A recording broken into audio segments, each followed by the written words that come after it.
यलया बौद्ध विहारसँग नेवा बौद्ध शिक्षाई नापाङ्गु तगी तालाबी बोबिपिन्त दसिपौ लहलागुदु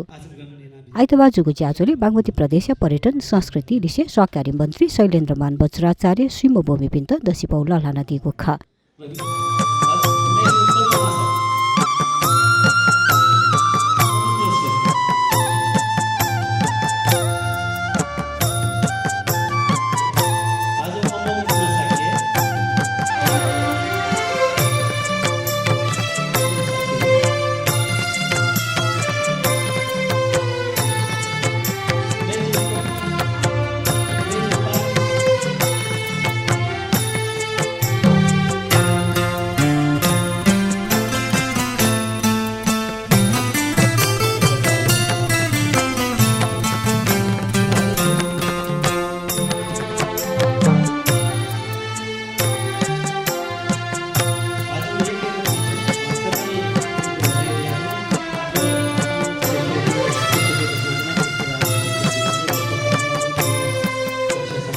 ज्याजोले बौद्ध विहार संज्ञा नायर नानिकाजी साक्य नुकु कर्ण वज्राचार्य ज्ञानेन्द्र साक्य दीपक वज्राचार्य लगायत बौद्ध शिक्षाबारे नवना दिएको ख नामांसे तो बौद्ध चित्रला जी वज्राचार्य साक्य वज्राचार्य सर्वसम्म साक्य वज्राचार्य थप सुन्दर मनालियामा अहिले यो जुन नामांसे बाले विभिन्न चाहिँ बौद्ध विहार एउटा चाहिँ उनादु जुन जो कारण अहिले त्यो संरक्षण यामा उठी आवश्यकता चाहिँ युवा पीढीले महत्त्वपूर्ण भूमिका आवश्यकता खानुके प्रयोग स्थान लगेर जुन तर आठवीकी माओपति छात्रछात्रा चाहिँ इतिहास चाहिँ ठुकी मा थिए जो अहिले चाहिँ युवा पुस्ता बिल्दैन कमिङ अफ जेनेरेसन बिल्दैन इतिहास चाहिँ कलियामा वो इतिहास ठुकी दिने अहिले वास्तविक लम्पी चाहिँ बचाउन सहज भइरहेको चाहिँ जिल्ला लगेको नेवा बौद्ध शिक्षा यो पुति धपाङ्गो तगी पुङ त सिपोल वाला कार्यक्रम चाहिँ बौद्ध विहार संघ यल पाके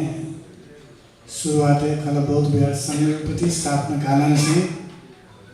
बौद्ध विहार संगठन न्यानमा आएको चीज यो उद्देश्य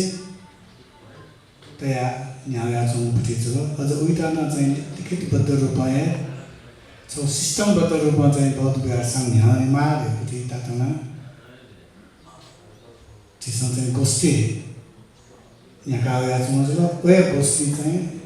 तकले नपा 2072 सालमा पुगा भया चाहिँ को बिहार त जुल्न जुल तकले नपा चिसमा चाहिँ छिगु बिहार निर्माण यहाँ त्यो पहिलो प्राथमिकता बौद्ध बिहार युक्ति जुल वे अनुसार चाहिँ आफ्नो बिहार त चिसमा चाहिँ निर्माण जाता कोचार हुँदो कोचा भया चाहिँ उठि जुल छलफल सिक्न लाते गो पुस्तिका परिचय पुस्तिका उपाख्या चाहिँ छलफल सिक्नुहुन्छ नेवा बौद्ध शिक्षा यो भूमिका ब्याकग्राउन्ड सुख गेख यो चाहिँ स्वया बिजाफु महत्त्व मुक्तहरूपट्टि मुख्यतया जी नेपाल नेवा बौद्ध शिक्षा ढाँचाले चाहिँ अब नेवार शब्द चाहिँ जी भाषा जको ठाउँमा हो र चाहिँ नेपाल मण्डली हो यहाँ चाहिँ गो बुद्ध धर्म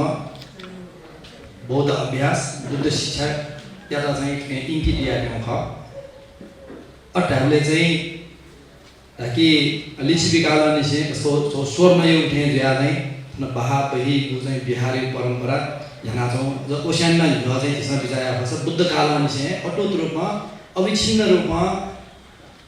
बौद्ध परम्परा यहाँ चाहिँ ठा चाहिँ संसारे चाहिँ देउन चाहिँ सायद लास्ट सभ्यता चाहिँ काठमाडौँ अथवा नेपालका